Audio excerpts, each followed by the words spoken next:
Everyone laughed at him. A poor man with nothing but his bare hands and a dream. Day after day, under the burning sun, he built a small mud house from scratch. No money, no help, just hope. To him, it was more than a house. It was his only chance at a new life. But what he didn't know, this land wasn't abandoned. It belonged to someone powerful, someone dangerous. And the day that man returned, everything he built was about to be taken away. What happened next? No one expected. In a quiet village surrounded by dry fields and tired crops, there lived a man named Rahim. People knew him, but not in a way that mattered. He was the kind of person others noticed only when they needed work done. He carried sacks of grain, repaired broken fences, and spent long days under the sun doing whatever he was asked. When the work was over, he would receive a few coins, just enough to eat and return the next day. Rahim had no family left. No parents, no wife, no children. Years ago, he had lost everything to sickness and bad luck. Since then, he moved from place to place, never staying long, never belonging anywhere. At night, when others returned to their homes, he would find a quiet corner near the fields. Sometimes he slept under an old wooden cart. Other times, he lay beneath the open sky, using his arm as a pillow. The nights were the hardest. The wind carried a cold that settled deep into his bones. Dogs barked in the distance. The silence reminded him that he had no one to speak to, no door to close behind him, no place that was truly his. Still, Rahim was not a man who complained. He spoke little and worked hard. But deep inside, there was a small, steady wish that never left him. He wanted a home. Not a grand house or anything made of fine materials. Just a small place where he could sleep without fear. A place where he could wake up and know he belonged there. One evening, after a long day of work, Rahim walked farther than usual. His feet carried him beyond the fields he knew, past the last few houses of the village. The land ahead was quiet and empty. The soil was dry, cracked in places, with patches of grass struggling to grow. He stopped and looked around. There were no fences, no animals grazing, no signs of people. Just open land stretching in silence. Rahim stepped forward slowly, as if afraid the moment might disappear. He walked across the ground, pressing his feet into the dust. He looked for any sign that someone claimed this place, but there was nothing. To others, it was just a forgotten piece of land. To Rahim, it felt like an answer. He stood there for a long time, imagining something that had never been real before. A small house made of mud. Walls shaped by his own hands. A roof to keep out the wind. A door he could close at night. For the first time in years, the thought did not feel impossible. As the sun began to set, casting a soft golden light across the empty land, Rahim made a quiet decision. He did not speak it out loud. He did not need to. Tomorrow he would begin. Not because he was sure it would work, but because he had nothing left to lose. The next morning, Rahim woke before the sun had fully risen. The air was still cool, and the village lay quiet, with only a few early workers beginning their day. He washed his face with water from a clay pot near the well and set out toward the empty land he had found. He carried nothing with him except determination. When he reached the spot, he stood for a moment, looking at the ground again as if to make sure it was real. The silence felt different now. It no longer seemed empty. It felt like a place waiting to be shaped. Rahim bent down and scooped a handful of soil. It was dry, but beneath the surface, there was enough moisture to bind it together. He remembered watching others make mud bricks in nearby villages. It was not a skill he had ever been taught, but he had seen enough to try. He walked back and forth between the land and a small water source nearby, mixing soil with water using his hands and feet. The mud clung to his skin as he pressed and shaped it into rough blocks. They were uneven and fragile at first, breaking apart before they could hold their form. But Rahim did not stop. Again and again, he tried, adjusting the amount of water, adding bits of straw he gathered from the fields. Slowly, the shapes began to hold. He laid them out under the sun, letting them dry. By midday, the heat grew intense. Sweat ran down his face and soaked his clothes. His stomach growled, but he ignored it. Every moment he spent resting felt like time lost. He wanted to see something rise from the ground, even if it was only a single wall. In the afternoon, he left to complete his usual work in the village. He carried sacks, fixed tools, and did whatever he was told. His body was already tired from the morning, but he pushed through. The coins he earned that day were small, but they bought him a little food. He ate quickly and returned to the land before sunset. The mud bricks he had shaped earlier were beginning to dry. Some had cracked, but others remained solid. He picked them up carefully and placed them in a line, forming the base of a wall. It was not straight. It was not perfect. But it was a beginning. Days turned into a routine. Every morning, he worked on the house. Every afternoon, he labored for others. Every evening, he returned to continue building. People began to notice. Some passed by and shook their heads. They laughed quietly, whispering that Rahim had lost his sense. A few even stopped to speak to him. "Why waste your energy?" one man said. "You think you can build a house alone?" Another warned him. "That land has been empty for years. There must be a reason." Rahim listened, but he did not argue. He simply nodded and continued his work. His hands grew rough and cracked. Small cuts formed along his fingers where the mud dried and pulled at his skin. His back ached constantly, and there were nights when he lay awake from the pain. But each morning he returned. Slowly, the walls began to rise. They reached his knees, then his waist. He shaped an opening for a door, measuring it with his own body to make sure he could pass through easily. He gathered branches and laid them across the top, covering them with layers of mud to form a roof. Weeks passed, then months. The structure was small, but it stood firm. One evening, as the sun dipped low and painted the sky in soft shades of orange and red, Rahim stepped back and looked at what he had built. His chest rose slowly as he took it in. For the first time in his life, there was something in front of him that no one could take credit for but him. A place made by his own hands. That night, he carried what little he owned into the house. He lay down on the bare ground inside, staring up at the roof. The walls blocked the wind. The silence felt different now. It felt safe. Rahim closed his eyes with a quiet sense of peace. He did not know that far away, news of the land had already begun to travel. And someone was listening. The land Rahim had chosen was not as forgotten as it seemed. Far from the village, beyond the dry roads and scattered fields, lived a man whose name carried weight wherever it was spoken. Malik Zufar was known across the region as a landowner with vast holdings and a temper few dared to challenge. 4 years he had been away, managing business in distant towns, leaving much of his land unattended. But absence did not mean abandonment. One afternoon, as Malik sat with a group of men reviewing accounts, a passing remark caught his attention. "There is a small house on your land near the eastern fields," someone said casually. "Built by a laborer, they say." Malik looked up slowly. His expression did not change, but the room grew quiet. "A house?" he asked. The man nodded. "Made of mud. Nothing much. Probably a poor man trying his luck." Malik leaned back in his chair, his fingers resting lightly on the armrest. For a moment, he said nothing. Then he stood. "Prepare the horses," he said. "We are going there." The journey took several hours. Dust rose behind them as Malik and his men rode toward the land Rahim had come to call his own. The closer they got, the more the silence seemed to stretch. When they arrived, the house stood alone against the open ground. Simple, small, fragile. But it was there. Malik stepped down and walked toward it, his boots pressing firmly into the soil. He circled the structure once, his eyes taking in every detail.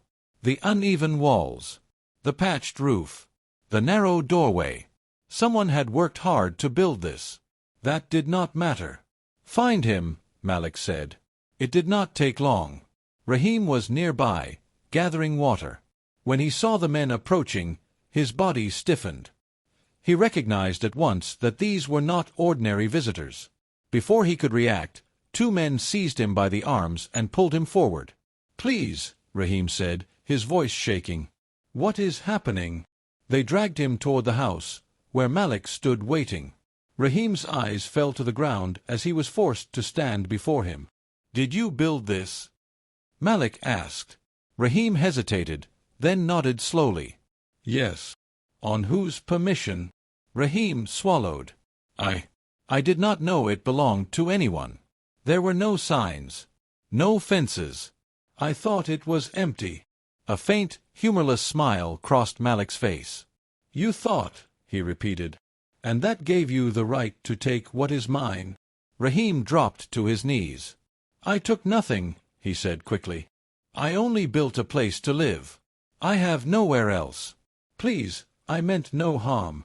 Villagers had begun to gather at a distance, drawn by the sight of Malik and his men. They watched in silence, their faces tense. No one stepped forward. They all knew how this would end. Malik looked at Rahim for a long moment. The man before him was thin, worn, his clothes faded and torn. His hands were rough, marked with cuts and dried mud. Still, the land was his. And someone had crossed a line. Malik turned slightly and raised his hand. Break it down, he said.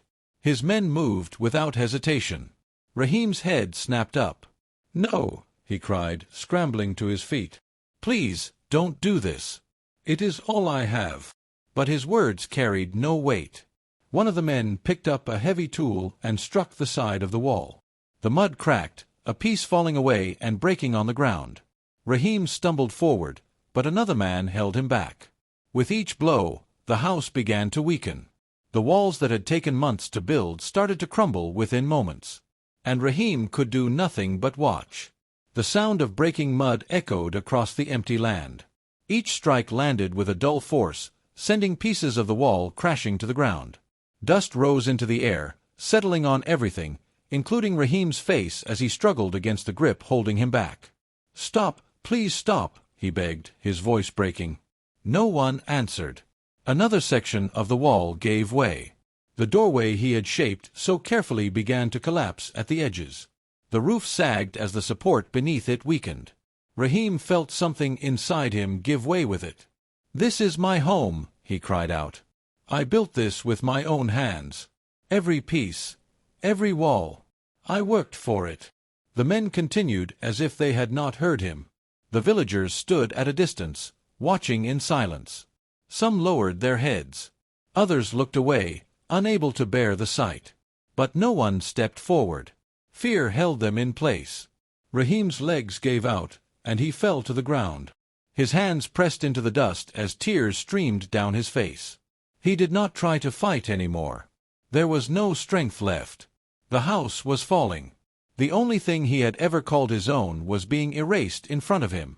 Malik stood a few steps away, watching. His expression remained hard, unchanged, as if this was nothing more than a task being completed. His men worked quickly, tearing down what Rahim had spent months building. But then something shifted. Rahim reached forward, grabbing a broken piece of dried mud from the ground. He held it tightly, as if it were something precious. I had nothing, he said, his voice low but steady now. Nothing at all. I slept in the open like an animal. I worked every day just to eat. No one moved. I did not steal, he continued. I did not take from anyone. I only tried to build a place where I could rest. That is all I wanted. His hands trembled as he looked at the crumbling structure. I mixed the mud myself, carried the water, shaped every brick. Even when my hands bled, I did not stop. There was a silence that felt heavier than before. One of the men raised his tool again, ready to strike what remained of the wall. Wait. The word came from Malik. It was quiet, but it carried enough weight to stop everyone at once. The man froze mid-motion. The others stepped back slightly, unsure.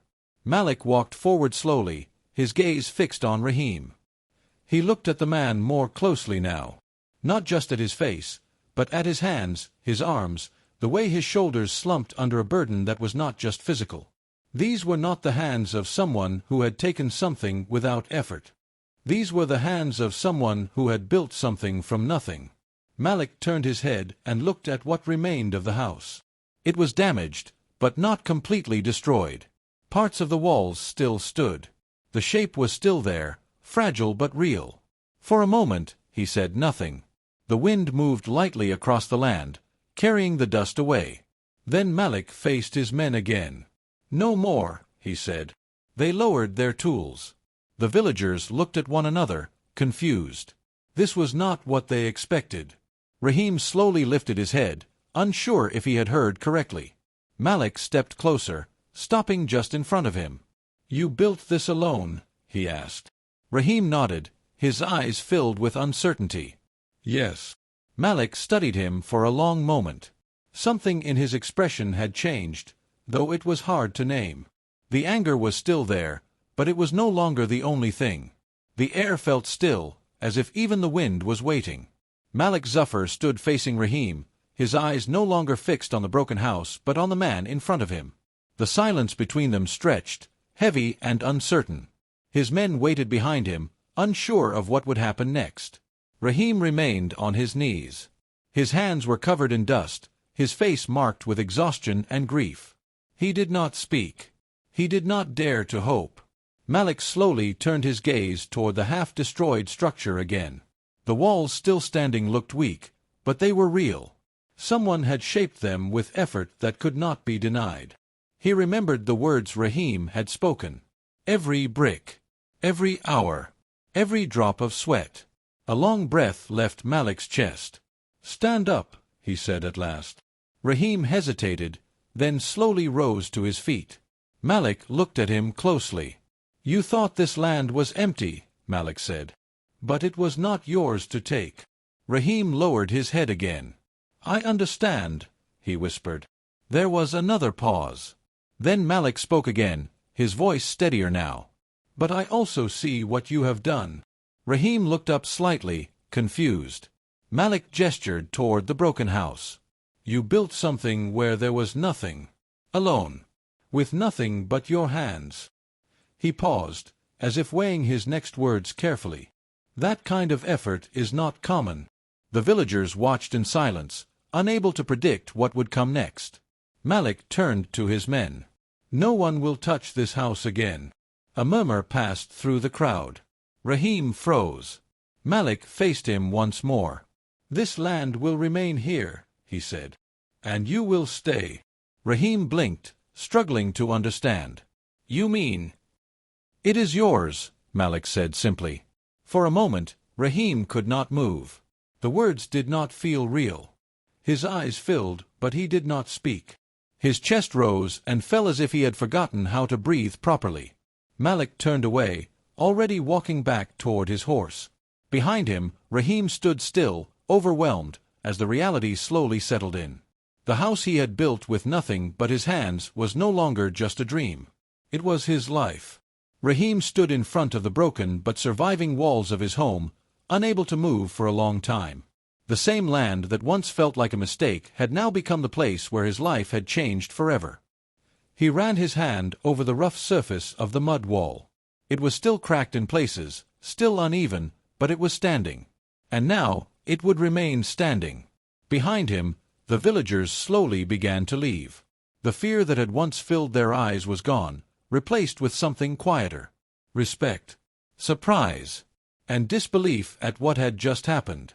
Malik Zufar had already ridden away, his men following him in silence. No celebration. No announcement.